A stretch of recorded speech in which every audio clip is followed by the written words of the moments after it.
Oração é uma frase, mas nem toda frase é uma oração. Então por que não começar o vídeo de hoje com a oração dita pela tia de português do 6º ano?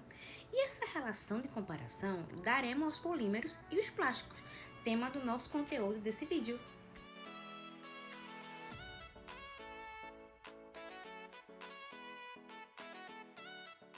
Tudo bem, gente? Meu nome é Cauane e junto com o nosso amigo Mauro, eu vou explicar tudo sobre os tipos de polímeros, a utilização, método de fabricação e, para finalizar, o mistério entre a diferença entre plástico e polímero. Para começar, diremos o significado de polímero. Então, gente, os polímeros são macromoléculas formadas pela ligação de vários monômeros. A palavra polímero deriva do grego poli, que significa muitas, meros e partes. Já o monômero são moléculas de pouca massa formada por meio de reações de adição, condensação, chamadas de reação de polimerização. Voltando ao início, eu falei uma oração e dando continuidade a essa oração, a gente sabe que nem todo polímero é um plástico, mas nem todo plástico é um polímero. E a gente entende com isso que é mais de um tipo de polímero, correto? Exato, existem dois tipos de polímeros, os naturais e os biopolímeros, e os sintéticos ou artificiais. Iniciando pelos polímeros naturais, diferente dos sintéticos, são aqueles presentes na natureza, já usados há milhares de tempos pelos seres humanos. Assim, em organismos animais e vegetais, essas macromoléculas são essenciais para manter a vida e podem ser classificadas nessas três classes: carboidrato, lipídios e proteínas. Lembrando um pouquinho da nossa aula de biologia do ensino médio, a gente sabe que os lipídios são moléculas orgânicas com formações a partir do ácido graxo e o álcool que desempenham importantes funções no organismo dos seres vivos. Inclui os glicerídeos, são óleos e as gorduras, e os lipídios mais complexos com esteroides, que inclui o colesterol, a testosterona, hormônio masculino, o estradiol, hormônio feminino, e assim o ácido graxo, como monômeros, podem ser polimerizados em moléculas orgânicas ainda maiores, os lipídios. Para a gente resumir isso bem resumido, a gente sabe que as proteínas, por sua vez, são macromoléculas resultantes da polimerização dos aminoácidos por meio de ligações peptídicas. Elas também podem agrupar-se em várias categorias, de acordo com sua função. Em suma, as proteínas desempenham nos seres vivos funções como estrutural, enzimática, hormonal e defesa, e entre outras. Os hidratos de carbono são compostos que, ao sofrer hidrólise, formam compostos com função mista, como por exemplo o poliálcool aldeído e o poliálcool cetanona, entre outros. Em suma, os polissacarídeos são os carboidratos classificados como polímeros naturais. Eles são formados por monômeros como a glicose e a frutose, que se unem de formas diferentes para formar polissacarídeos como o amido, a glicogênia e a celulose. O principal polímero natural e polissacarídeo é a sacarose, popularmente conhecida como açúcar. Alguns exemplos de polímeros naturais são borracha, celulose, proteínas. Já os polissacarídeos são amidos, celulose, glicose, seda e a lã. Os polímeros naturais são úteis na fabricação de diversos materiais, como papel e pneus. Os polímeros sintéticos são macromoléculas artificiais produzidas em laboratório através de reações químicas controladas.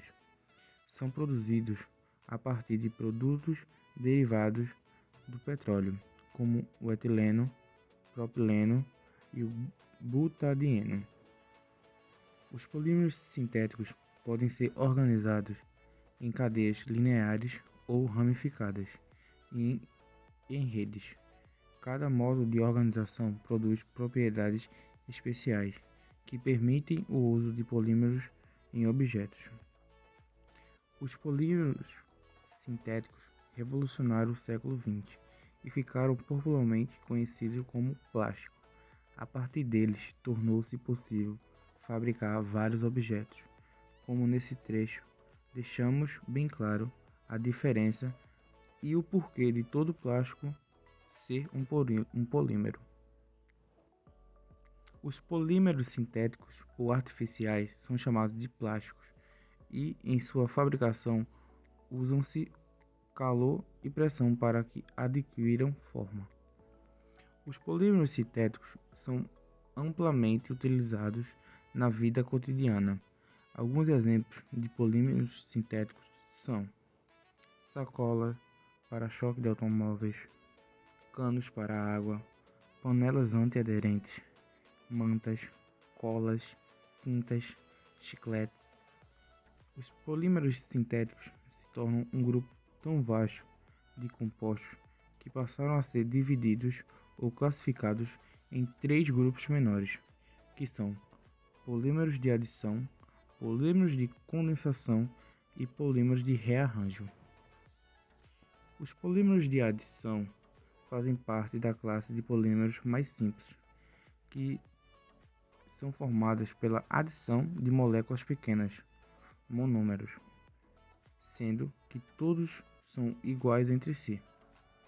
A polimerização por adição é a ligação de um monômero a outro monômero, um de cada vez, para formar polímeros de cadeia longa. Esse processo não produz quaisquer subprodutos. Os polímeros de condensação são macromoléculas formadas pela reação de 2 ou mais monômeros. Durante a reação, os monômeros unem-se e eliminam uma molécula pequena que faz parte do polímero. As moléculas eliminadas, na sua maior parte, é a da água, mas também pode ser de outros compostos de estrutura simples, como o HCl. Os polímeros de rearranjo são um tipo especial de polímeros de condensação. São formados por um ou mais monômeros que sofrem rearranjo em sua estrutura durante a polimerização. O polímero de rearranjo mais utilizado no dia a dia é a poliuretena ou poliuretano, o PU. A polimerização por rearranjo é semelhante à polimerização por condensação, mas diferente no mecanismo de reação. Dependendo da estrutura química do monômero, do número médio de menores por cadeia e de tipo de ligações covalentes.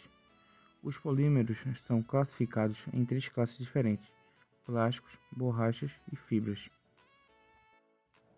Bom, e esse foi o conteúdo de hoje. Lembrando que temos outros vídeos no canal em que falamos sobre o fantástico mundo da engenharia dos materiais na produção de cerâmica. Até a próxima, pessoal!